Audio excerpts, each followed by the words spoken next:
सही जगह है इस डस्टबिन में है। मार्च 6 2026 உத்தரப்பிரதேஷ் மொரடாபாத். இங்க புத்தி விஹார்னு ஒரு காலனி இருக்கு. இங்க மதியானம் 1 மணி மேல இருக்கும். பயங்கரமான வெயில் பயங்கரமா வெளுத்து வாங்குது. ரோட்ல பெருசா ஆள் நடமாட்டம் இல்ல, ரொம்பவே அமைதியா இருக்கு. இந்த சமயம் ஹவுஸ் நம்பர் 378ல இருந்து திடீர்னு ஒரு அலறல் சத்தம் கேக்குது. இது பெரிய வீடுலாம் கிடையாது, சாதாரணமா எல்லாம் தெருவில் இருக்கிற மாதிரியான ஒரு ரெண்டல் வீடு. அந்த வீட்டுக்குள்ள இருந்து கேட்ட ஒரு பொண்ணுடைய கதறல் சத்தம் அது சாதாரண கதறல் மாதிரி தெரியல. உயிருக்கு போராடுற யாரோ ஒருத்தங்க உயிரை காப்பாத்திக்கிறதுக்காக கத்துற மாதிரி இருந்தது. இந்த சத்தம் பக்கத்து வீட்டில் இருக்கக்கூடிய 2 பொண்ணுங்களுக்கு கேட்டிருக்கு. அவங்களுக்கு கேட்ட உடனே அவங்க கொஞ்சம் கூட டைம் வேஸ்ட் பண்ண கிடையாது. அடுத்த செகண்டே என்ன நடக்குது அப்படின்றத பாக்குறதுக்காக வேகமா இவங்க இந்த வீட்டுக்கு ஓடி வராங்க. இப்படி வந்த இவங்க அந்த வீட்டுடைய கதவை திறந்து பாக்குறாங்க. கதவை திறந்து பார்த்தா இவங்களுக்கு பயங்கரமான ஷாக். இவங்களுடைய கை கால் எல்லாமே பயங்கரமா நடுங்க ஆரம்பிக்குது. வீட்டுல எந்த பக்கம் பார்த்தாலும் ஒரே ரத்தமா இருக்கு. தரையில ரத்தம், செவத்துல ரத்தம் சீலிங் வரைக்கும்லாம் அடிச்சிருக்கு. கிட்டத்தட்ட அந்த இடமே அது ஒரு சாதாரணமான வீடா இல்ல கசாப்பு கடையா அப்படின்னு தெரியாத அளவுக்கு ரத்தம். இந்த ரத்த வெள்ளத்துக்கு இடையில ஒரு கார்னர்ல நீலிமா அப்படின்றவங்க படுத்து கிடக்குறாங்க. அவங்களோட உடம்புல எக்கச்சக்கமான இடத்துல கத்தி குத்துன மாதிரியான தடயங்கள்லாம் இருக்கு. ஆனா இன்னுமே அவங்க உயிரோட தான் இருக்காங்க. அவங்க உயிருக்காக போராடி கதறிக்கிட்டு இருக்காங்க. இன்னும் கொஞ்சம் உள்ளார போய் பார்த்தா அதே வீட்டுக்குள்ள ஹிம்ஷிகா அப்படின்ற ஒரு பொண்ணும் கிடக்குறாங்க. ஆனா அந்த பொண்ணோட உடம்புல எந்த ஒரு அசைவும் இல்லை. அந்த பொண்ணு பார்க்கவே முடியல. அந்த லெவலுக்கு மோசமா உடம்பு ஃபுல்லா குத்துப்பட்டு கிடக்குறாங்க. இவங்க 2 பேருக்கும் மயக்கமே வர மாதிரி ஆயிடுது. இவங்க கொஞ்சமா சுதாரிச்சு வெளியில வந்து போலீஸ் ஆபீசர்ஸ்க்கு கால் பண்ணி இங்க நடந்த இந்த விஷயத்தையும் இந்த அட்ரஸையும் கொடுக்குறாங்க. இப்ப இந்த வீட்டுக்குள்ள இருக்கிறவங்களுக்கு என்னாச்சு, பட்ட பகல்ல யார் இந்த மாதிரியான ஒரு மோசமான விஷயத்த பண்ணிட்டு போயிருப்பா, இதுக்கு பின்னாடி இருக்கக்கூடிய அந்த காரணம் தான் என்ன? நம்மளோட சேனல்ல இந்த உலகத்துல நம்மளை சுத்தி எந்த மாதிரியான விஷயங்களா நடந்துகிட்டு இருக்கு அப்படிங்கறத கிரைம் கேஸ் ஃபார்மேட்ல பார்த்துட்டு இருக்கோம். நம்மளுடைய வீடியோக்கெல்லாம் உங்களுக்கு பிடிச்சிருந்தது அப்படின்னு சொன்னா மறக்காம லைக் பண்ணுங்க. நம்மளோட சேனலுக்கு சப்போர்ட் பண்ணி சப்ஸ்கிரைப் பண்ணுங்க. ஹலோ ஃப்ரெண்ட்ஸ், நான் உங்க சாமி. Welcome to the spot.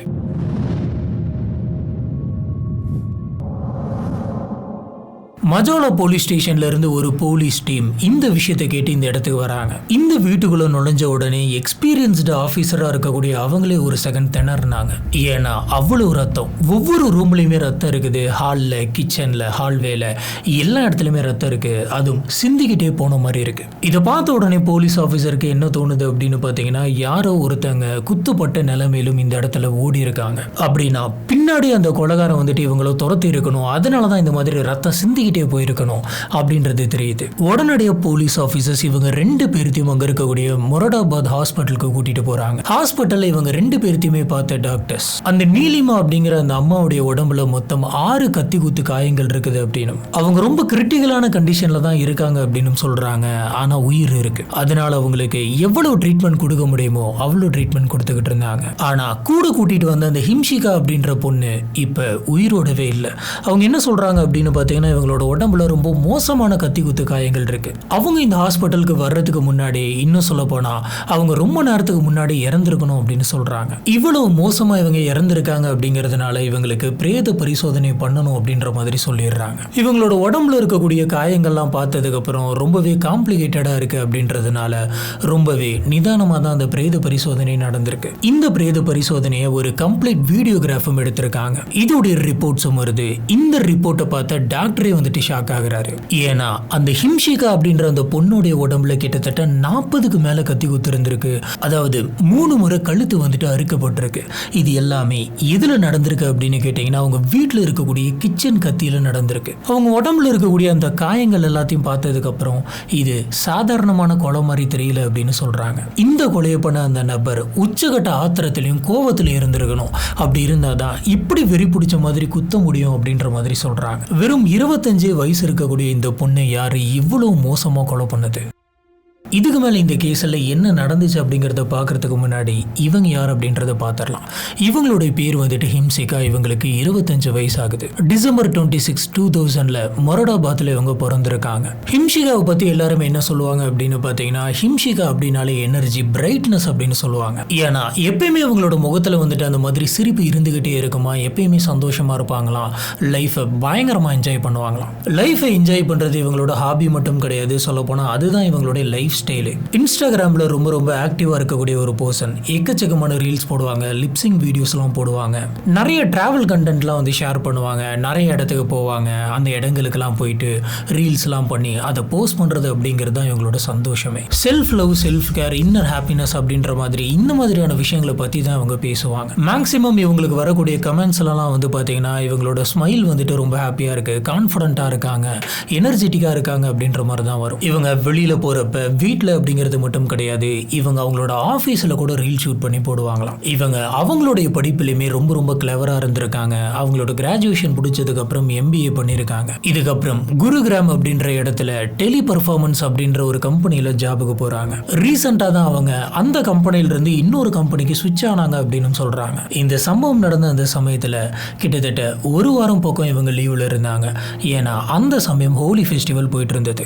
இதுக்காக இவங்க குருகிராம்ல இருந்து அவங்களோட வீடான மொரடாபாத்துக்கு போனாங்க. இவங்களை பற்றி பார்க்கணும் அப்படின்னா மொத்தத்தில் லைஃப் ஃபுல்லாக என்ஜாய் பண்ணிட்டு இருக்கக்கூடிய ஒரு பர்சன். இவ்வளோ பாசிட்டிவாக இருக்கக்கூடிய இவங்களோட வாழ்க்கை இவ்வளோ மோசமான நெகட்டிவ் எண்டிங் ஆகும் அப்படின்றத யாருமே யோசிச்சிருக்க மாட்டாங்க. இந்த கேஸில் நம்ம அடுத்ததா ஹிம்ஷிகாவுடைய அம்மாவான நீலிமாவை பற்றி பார்க்க போகிறோம். நீலிமா ஜோகிபுரா அப்படின்ற இடத்தை சேர்ந்தவங்க.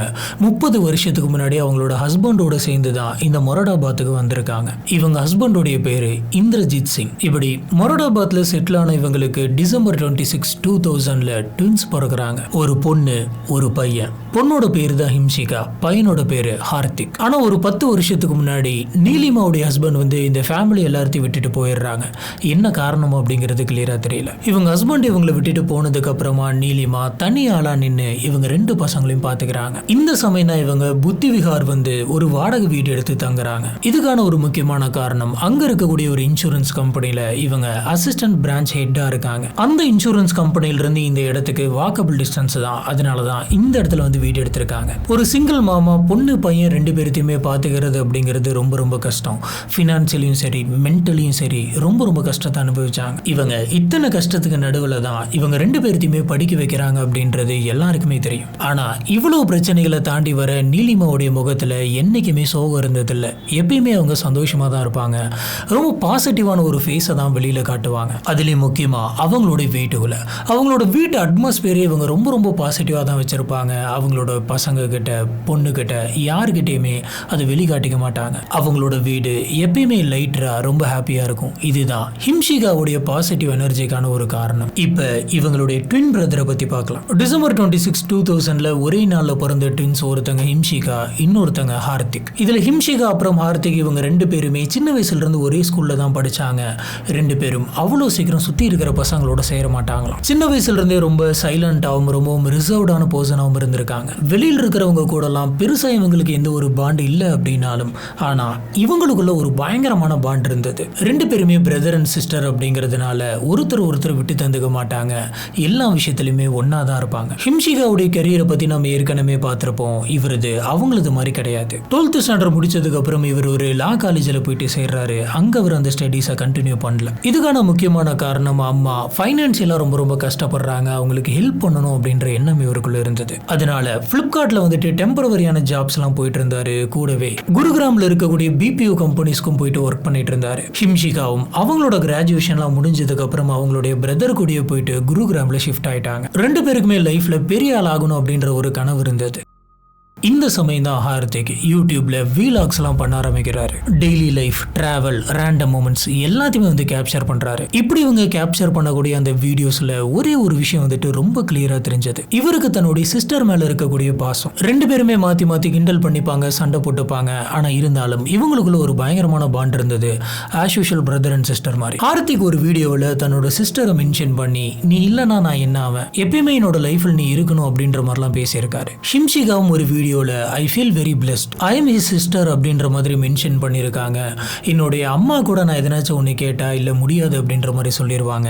ஆனால் என்னோட பிரதர் ஒரு நாள் என்னால் முடியாதுன்னு சொல்ல மாட்டான், நான் என்ன கேட்டாலும் அவன் எனக்காக பண்ணி வைப்பான் அப்படின்ற மாதிரி சொன்னாங்க. சரி, இப்போ இந்த கேஸில் அடுத்து என்ன நடந்துச்சு அப்படிங்கிறத பார்க்கலாம். மொரடாபாத்தோடைய SSP இந்த கேஸை ரொம்ப ரொம்ப சீரியஸாக கொண்டு போனாரு. 10 செப்பரேட் போலீஸ் டீமை வந்துட்டு இந்த கேஸ்க்காக அரேஞ்ச் பண்றாரு. ஆஃபீஸர்ஸ் அவங்களோட இன்வெஸ்டிகேஷனையும் அவங்களுடைய அனாலிசிஸையும் ஆரம்பிக்கிறாங்க. ஃபர்ஸ்ட் அந்த வீட்டுக்கு போயிட்டு பார்க்குறாங்க. அந்த வீட்டில் ரத்தம் வீடு ஃபுல்லாக சிந்தி கிடக்கு. கிச்சனில் ரத்தமாக இருக்குது. அந்த ரத்தம் அப்படியே ரூமுக்கு போகுது. நம்ம ஆரம்பத்திலே பார்த்த மாதிரி ஒருத்தங்க கத்தி குத்துப்பட்டு ரத்தம் சிந்த அந்த இடத்துல ஓடி போன மாதிரி இருக்குது அப்படின்றத இவங்க பார்க்குறாங்க. கூடவே இந்த கொலைக்கு யூஸ் பண்ணப்பட்ட அந்த ஆயுதமும் அங்கே கிடைக்குது, அந்த கிச்சன் கத்தி. இப்போ இந்த கிச்சன் கத்தி வந்து அந்த வீட்டிலே இருந்தது தான் அப்படின்றது தெரியுது. இதை வச்சு பார்க்குறப்ப உள்ளார வந்து அந்த கொலையாளி கத்தியை வெளியிலிருந்து எடுத்துகிட்டு வரல, இது பிளான் பண்ணி பண்ண மாதிரி தெரியல.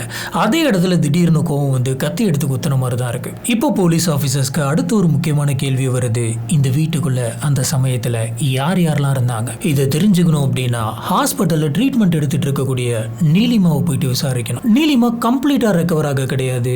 அவங்க பாதி கான்சியஸ்னஸ் இருக்காங்க. அவங்க கிட்ட இருந்து போலீஸ் ஆஃபீஸர்ஸ் சில ஸ்டேட்மெண்ட்ஸ் எல்லாம் எழுதி வாங்குறாங்க. இது மூலியமா அவங்க எஃப்ஐஆரும் ஃபைல் பண்றாங்க.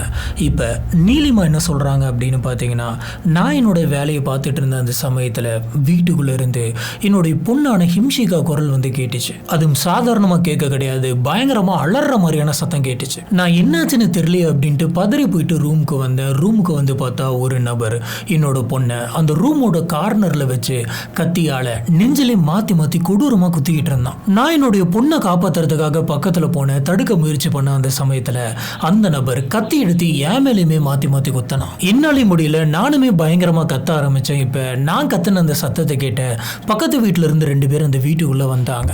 இப்ப அவங்க வந்து அந்த சமயத்துக்குள்ளேயே அந்த நபர் வீட்டு விட்டு வெளியில ஓடி பக்கத்துல இருந்த கார் எடுத்துட்டு கிளம்பிட்டான் அப்படின்னு சொல்றாங்க. இது எல்லாத்தையுமே பாத்தீங்கன்னா அவங்க பாதி கான்சியஸ்னஸ்ல தான் சொல்லியிருக்காங்க. ஆபீசர்ஸ் இந்த பாயிண்ட்ஸ் எல்லாம் எடுத்துக்கிறாங்க.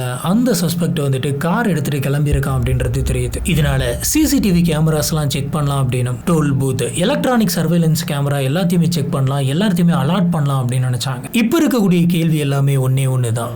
அன்னைக்கு ஹிம்ஷிகா கூட இருந்து இவங்க 2 பேரையும் கொலை பண்ணிட்டு அந்த கார் எடுத்துட்டு போன நபர் யாரு? மார்ச் அன்னைக்கு ஹிம்ஷிகா ஹோலி ஃபெஸ்டிவலை கொண்டாடுறதுக்காக குருகிராம்ல இருந்து மொராடாபாத்துக்கு வந்திருக்காங்க. ஆனா அவங்க தனியா வர கிடையாது, அவங்களுடைய ட்வின் பிரதரான ஹார்த்திக் கூட தான் அங்க வந்திருக்காங்க. ஏன்னா நம்ம முன்னாடியே பார்த்த மாதிரி ஹார்த்திக்கும் அந்த குருகிராம்ல தான் வேலை பார்த்துட்டு இருக்காரு. இதை வச்சு பாக்குறப்ப அன்னைக்கு மதியானம் ஹிம்ஷிகா கூட அந்த வீட்டுல இருந்தது அவங்களுடைய ட்வின் பிரதரான ஹார்த்திக் தான். ஆனா இப்போ அவர் வந்துட்டு மிஸ்ஸிங், அவருடைய காரும் மிஸ்ஸிங். போலீஸ் ஆபீசர்ஸ்க்கு இது சந்தேகமா இருந்தது. மறுபடியும் போயிட்டு இவங்க நீலிமாவை விசாரிக்கிறாங்க. அன்னைக்கு வந்துட்டு போன அந்த நபர் யார் அப்படின்னு கேட்கிறாங்க. இந்த சமயம் கொஞ்சம் கொஞ்சமா கான்சியஸ்னஸ்க்கு வந்த நீலிமா இந்த உண்மையை சொல்றாங்க. அன்னைக்கு அந்த வீட்டுக்குள்ள இருந்தது கத்தியால இவங்க 2 பேருத்தையுமே கொடூரமா தாக்குனது வேற யாரும் கிடையாது, தன்னுடைய சொந்த மகனான ஹார்த்திக், ஹிம்ஷிகாவுடைய சொந்த பிரதர். அதாவது என் சிஸ்டர் இல்லாம இதுக்கு மேல என்னால் இருக்கவே முடியாது, அவங்க இல்லாத லைஃபை நான் எப்படி இமேஜின் பண்ணி பார்ப்பேன் அப்படின்னு சொன்ன அதே பிரதர். போலீஸ் ஆஃபீஸர்ஸ்க்கு இப்போ ஒரு கிளியர் டார்கெட் தெரிஞ்சிருச்சு. இந்த கொலையை பண்ணது யார் அப்படின்றது ரொம்ப கிளியரா தெரிஞ்சிருச்சு. போலீஸ் ஆஃபீஸர்ஸ் ஒரு 10 டீமை வச்சு இந்த நபரை எல்லா இடத்துலையுமே சர்ச் பண்றாங்க. இந்த நபர் பெருசாலாம் தப்பிக்க கிடையாது. மார்ச் 7, 2026 அதுக்கு அடுத்த நாளே போலீஸ் கிட்ட மாட்டான். நியூ மொராடாபாத்ல இவனை லொக்கேட் பண்ணி உடனடியாக இவனை அரெஸ்டும் பண்றாங்க. சின்ன வயசுல இருந்தே நான் இவங்களோட இருந்துட்டேன், இவங்க இல்லைன்னா நான் என்ன ஆவேன் அப்படின்ற அளவுக்கு பேசிக்கிட்ட 2 பேர் அந்த ட்வின்னில் ஒரு நபர் இன்னொருத்தங்களை கொலை பண்ணியிருக்கான். அதுவும் இவ்வளவு கொடூரமா முருகத்தனமா 40க்கு மேல கத்தி குத்து கழுத்தை 2-3 தடவைக்கு மேல கிழிச்சிருக்கான், அறுத்திருக்கான். தடுக்க வந்த தன்னுடைய அம்மாவையுமே 6 தடவை கத்தியால குத்தி இருக்கான். இந்த அளவுக்கு அவனுக்கு என்ன கோவம்? அப்படி இவங்களுக்குள்ள என்ன நடந்துச்சு? இவனை அரெஸ்ட் பண்ணி இன்ட்ராகேஷன் ரூமுக்கு கூட்டிட்டு போறாங்க. சொல்லு, எதனால நீ இந்த கொலையை பண்ண?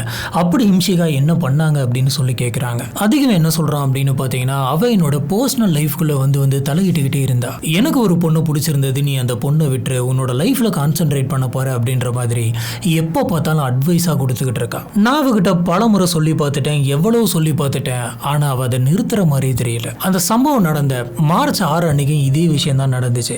நான் அமைதியாரு அப்படின்ற மாதிரி சொல்லிக்கிட்டே இருந்தேன். ஆனா ஹிம்ஷிகா, நீ அந்த பொண்ணோட டாபிக்கை விடு, நீ உன்னோட லைஃப்ல பெரிய லெவல்ல வளரலாம் அப்படி இப்படின்னு சொல்லிக்கிட்டே இருந்தா. ஒரு கட்டத்துக்கு மேல எனக்கு பயங்கரமா கோவம் வந்துருச்சு. என்னோட மூளையை வந்துட்டு ஷட் டவுன் ஆயிருச்சு. உச்சகட்ட ஆத்திரத்துக்கு போயிட்டேன். அந்த சமயத்துல கிச்சன்ல இருந்த கத்தி எடுத்துட்டு வந்து பயங்கரமா குத்த ஆரம்பிச்சிட்டேன். இதுதான் நடந்துச்சு. முதல்ல நான் ஹிம்ஷிகாவை பின்னாடி இருந்து அவளோட கழுத்தை வந்துட்டு அறுத்தேன். அது மட்டும்தான் எனக்கு ஞாபகம் இருக்கு. அதுக்கு மேல நான் எவ்வளவு மோசமா நடந்துக்கிட்டேன் அப்படின்றது எனக்கே இப்போ புரியல. எனக்கே என்ன நினைச்ச அந்த சமயத்துல ரொம்ப ஷாக்கா தான் இருந்துச்சு. அவ உயிரை காப்பாத்துறதுக்காக கிச்சனுக்கு போனா, ஹாலுக்கு போனா, ஆனா என்னோட மைண்ட் விடல. நான் துரத்தி போயிட்டு அவளை மாத்தி குத்தினேன். ஒரு கட்டத்துல அவ ரூமோட கார்னர்ல இறந்துட்டா. அதுக்கப்புறமும் நான் குத்திக்கிட்டு இருந்தேன்.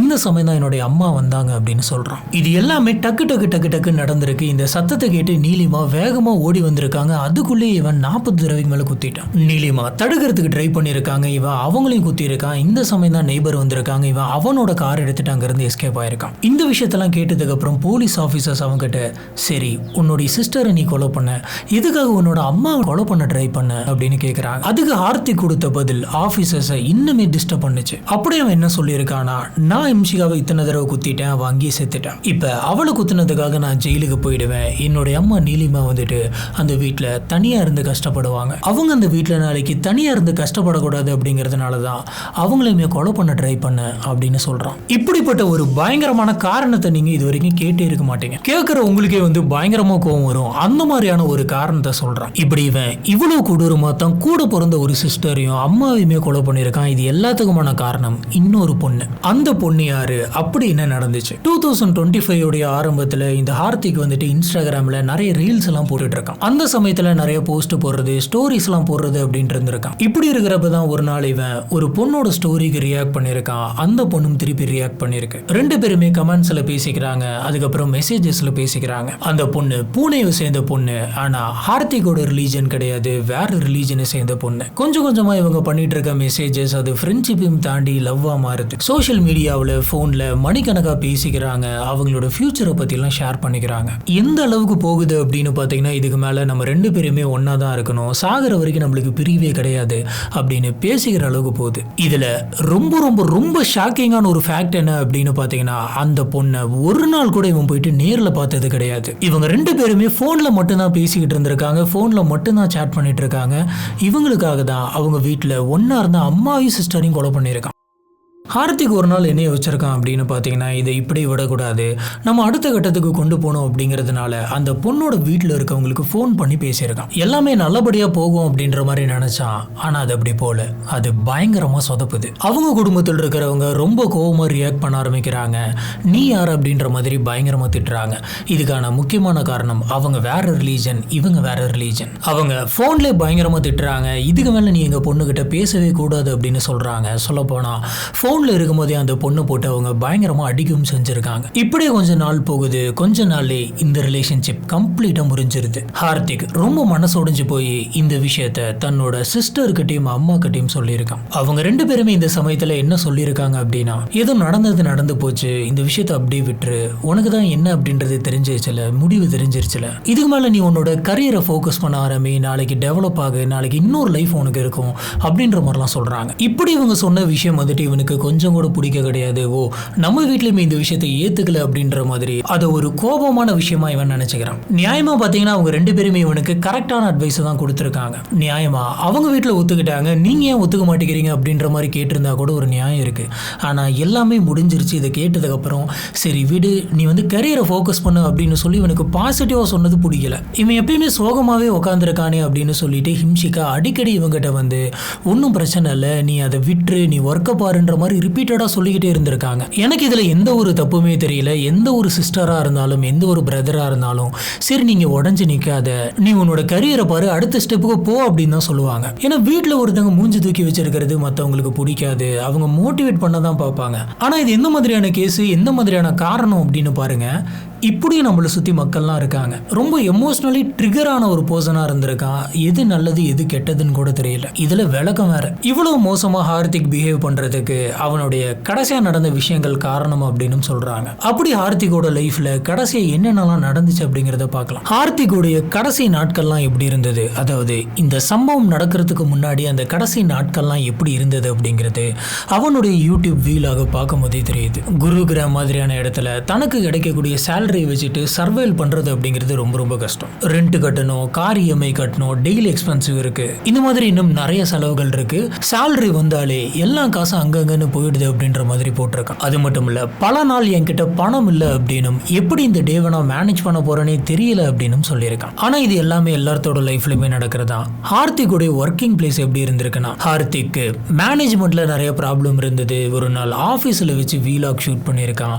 இதனால அவனுடைய டீம் லீடர் வந்துட்டு அவனை பிடிச்சி எல்லாத்துக்கு முன்னாடியுமே பயங்கரமாக கத்திடுறாரு. இதனால ஹார்த்திக்கு வார்னிங் லெட்டர் வந்துச்சு, ப்ரமோஷனல் வந்துட்டு அப்படியே பிளாக் ஆச்சு, மேற்கொண்டு ரிசிக்னேஷன் பண்ணு அப்படின்ற மாதிரி பயங்கரமான ப்ரெஷர் இருந்தது. ஹார்த்திக் இதை பற்றி கேமராவில் நிறையாவே சொல்லி இருந்திருக்கான். எனக்கு ஆஃபீஸில் பயங்கரமான சித்திரவதை நடந்துச்சு அப்படின்ற மாதிரி. மாச கணக்கில் நான் ஒர்க் பண்ணியிருக்கேன், ஆனால் என்னுடைய சேவிங்ஸ் கம்ப்ளீட் ஜீரோ தான், என்ன பண்ணுறதுனே தெரியல அப்படின்ற மாதிரியும் புலம்பிருக்கான். இதில் ஐடி கார்டை இவனுக்கு ரிட்டர்ன் பண்ணுற அந்த சமயத்தில் ஐடி கார்டை ரிட்டர்ன் பண்ணாமல் தூக்கி குப்பை தொட்டியில் போட்டிருக்காங்க. இந்த ஐடி கார்டுக்கான சரியான இடம் அதுதான் அப்படின்ற மாதிரி இன்சல்ட் பண்ணியிருக்காங்க. ஒர்க் விஷயத்தில் இந்த மாதிரியான சம்பவங்கள்லாம் நடந்திருக்கு. பர்சனலாகவே ஸ்மோக் பண்ணாதீங்க, ட்ரிங்க் பண்ணாதீங்க அப்படின்ற மாதிரிலாம் எல்லாத்துக்கிட்டையும் சொல்லுவோம். ஆனால் ஒரு கட்டத்தில் அது எல்லாத்தையுமே தாண்டி அவனே ஸ்மோக் பண்ணுறது, ட்ரிங்க் பண்ணுறது அப்படின்ட்டு கண்ட்ரோல் இல்லாமல் போக ஆரம்பிக்கிறான். என்னால் இதிலிருந்து வெளியில் வர முடியல, நான் மோசமான நபர் அப்படின்ற மாதிரி அவனை வந்துட்டு ரொம்ப இறக்கி வாழ்ந்துட்டு இருந்திருக்கான். அது மட்டும் கிடையாது, ஹார்த்திக்குடைய வீலாக்ஸ் எல்லாம் பார்த்தீங்க அப்படின்னா அதில் காமனாக சில விஷயங்கள் இருக்கும். இது சிஸ்டமோடைய மிஸ்டேக்கு,